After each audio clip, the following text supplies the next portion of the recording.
Miluwat og bag-ong memorandum si Gobernador Gwendolyn Garcia nga naglatid sa mga protocols nga sundon sa mga overseas Filipino workers kon OFWs o returning overseas Filipinos kon ROFs nga mga dili residente sa Sugbo apan moagi dinhi sa Mactan Cebu International Airport kon MCIA.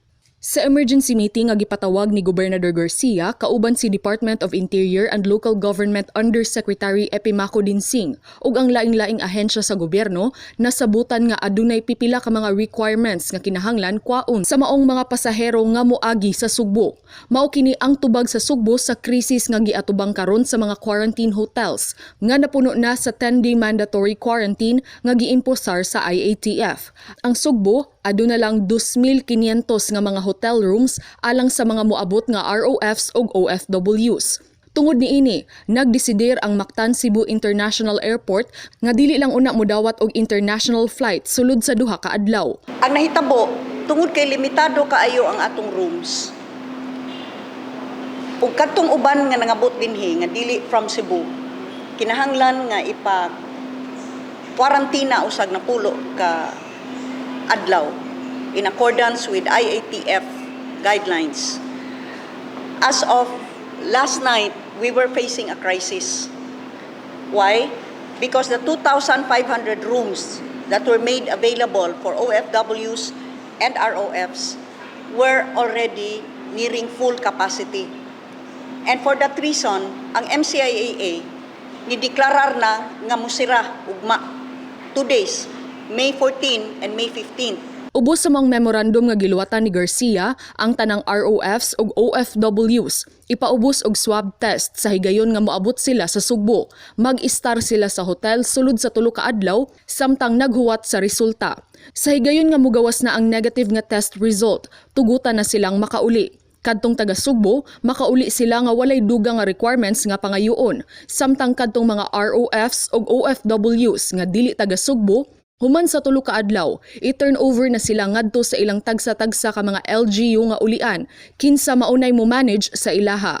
Kadtong mga ROFs ug OFWs nga dili taga Sugbo, kinahanglan makapresentar og letter of acceptance gikan sa LGU of destination, nga ilang ipakita inig check-in sa airport sa lugar diin sila magikan.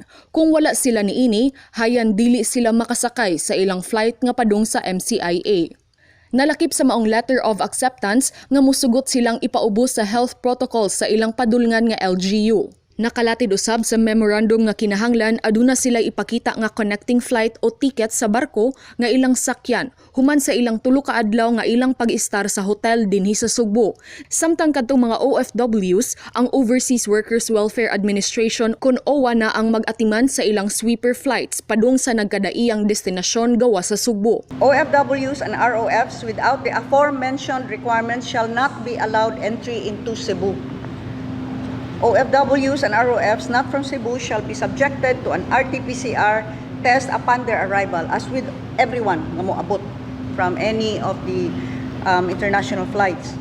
Upon release of a negative RT-PCR test result, said OFWs and ROFs shall stay in their hotel or in the designated holding area in the MCIA until their next flight, despite having a negative RT-PCR test result. An amendment to this would be, in my executive order, would be the requirement for a swab on the 7th day to be administered for free by the DOH for all of those for all of our returning Filipinos from Cebu, and as well as OFWs. Matod ni Garcia nga wala siya mag-discriminate sa mga dili taga Sugbo. Iyang gipasabot nga ang iyang jurisdiction alang lang sa mga Sugboanon ug dili siya manghilabot sa tagagawas sa Sugbo. Isip respetar sa gobernador o mayor sa laing local government unit din adto manguli ang dili taga Sugbo. Please do not think nga na I am discriminating against non-Cebuanos. My jurisdiction is over Cebuanos. Gobernador ko sa Cebu. Kung unsay protocol dito sa uban nga mga local government units, I do not want to overstep my authority. So, those that are coming through Cebu but are going back to Manila, we will respect the protocols sa mga Metro Manila mayors. Sa iyang bahin, si DILG Undersecretary Epimaco Dinsing kinsa mitambong sa maong emergency meeting nakadayeg sa estilo sa pangagamhanan dinhi sa Sugbo. Diin sabutan og uyunan gayud sa tanang ahensya sa gobyerno ang mga pulisiya nga ipatuman ni Gobernador Garcia. Mianhi sa Sugbo si Dinsing aron makigtagbo kang Garcia og personal siyang miuyon sa bag-ong protocols kay nakasabot siya nga innovative kini pinasikad sa sitwasyon sa Sugbo apan nasubay gihapon sa IATF protocols. This is a very good protocol. They are swabbing upon arrival. So tanan mo abot nga Pilipino na swab na. So kung mag-negative siya after 2 to 3 days, pwede na siya mobalik ngadto sa Davao, ngadto na niya humanon ang iyang 10 to 14 days. So innovative lang ang ilang style dire, no? Matod ni Dinsing, dili tinuod ang mga taho sa mga mantalaan nga wala mutuman si Garcia sa IATF guidelines. So I came here because of those differences, saying that the governor is quote-unquote defiant of IATF health protocols, and I've discovered that it's not, no? It's just they have an innovative way of implementing IATF national protocols, no? Kitang gid nako ang estilo sa iyang liderato, which is very participatory, and everybody was heard. And decisions made by the governor are all decisions which are agreed upon by all government agencies which were present this morning, no? So there's always a consensus. Paula Mendoza, Balita sa Sugbo.